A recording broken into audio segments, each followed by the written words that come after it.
Major Supreme Court case of trans asylum over imminent danger. Yesterday, the Supreme Court heard the appeal of a 33-year-old transgender woman from Guatemala who is seeking asylum in a case her attorney calls life or death. Estrella Santos Zacarias, whose claims of gender violence and discrimination were rejected by American immigration officials, was deported to Mexico in 2019, where she has faced ongoing health and safety challenges, according to a sworn affidavit from her reviewed by ABC News. As per her affidavit, most recently, she was beaten at a bus stop by 3 people, and months prior, she was bludgeoned unconscious at her workplace. Her legal team is seeking a federal court review of an immigration judge's ruling that she had not demonstrated adequate evidence of likely future persecution and therefore didn't qualify for asylum. The Biden administration argues in court documents that federal judges shouldn't get involved in the case, primarily because Santos Zacarias failed to exhaust other administrative appeals available to her at the time. Immigration authorities also say they should generally have broad discretion over their decisions, free from the possibility of unnecessary judicial interference.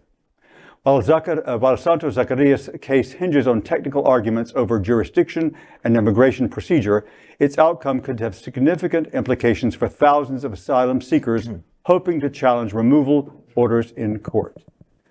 I'm perplexed by several components of this case.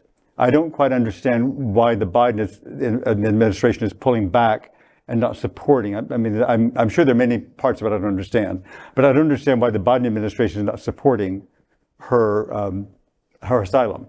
Okay, well, let me go into the weeds here with all of us real quick. So everybody in America thinks there are 2 sets of courts. There's the federal courts and then there's the courts in your state. But there's also essentially a 3rd layer of judiciary that's not officially judiciary, and that's administrative courts. And there's, FBI, or not FBI, Social Security administrative courts. There's Child Protective Services, these types of courts.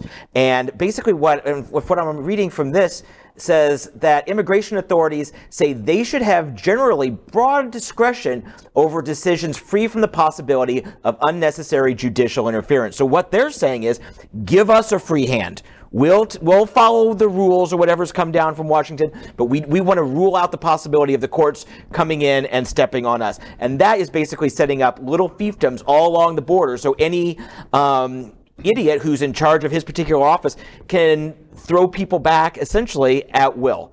There's more to it, but that's essentially what this comes down to.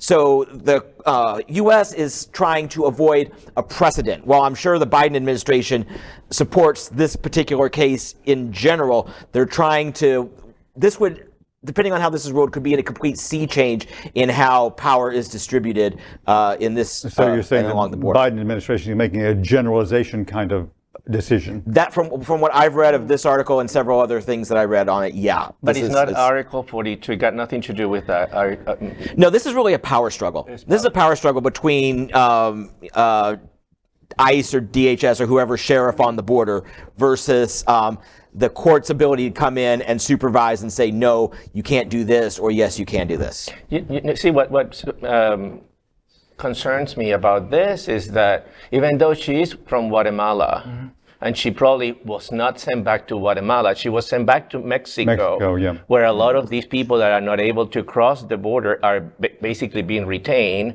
for years, some of them. And in Mexico, a country that, sometimes we applaud because they have, even gay marriage is not legal. This continues to happen, especially to in Mexico, all over Mexico, where they kill them and they're not protected. So this should be taken into consideration when you deny asylum, or at least the claim of political asylum to somebody like her. So I just don't understand. She goes back to Mexico and then she gets attacked in Mexico, not in Guatemala. Wasn't that story last night about the gay couple that was sprayed with the holy water by the woman? Yeah, that was in Mexico, in Toluca. Right. Yeah, in Mexico, right. Yeah. LGBTQ plus news is vital for our community and for the broader world as a whole. We have enough enemies at Fox News. Tucker, Sean, and Lara are loud. We need passionate allies. Happening Out television network, Queer News Tonight, and It's Happening Out are literally out of the closet and into the headlines. Our community needs your support.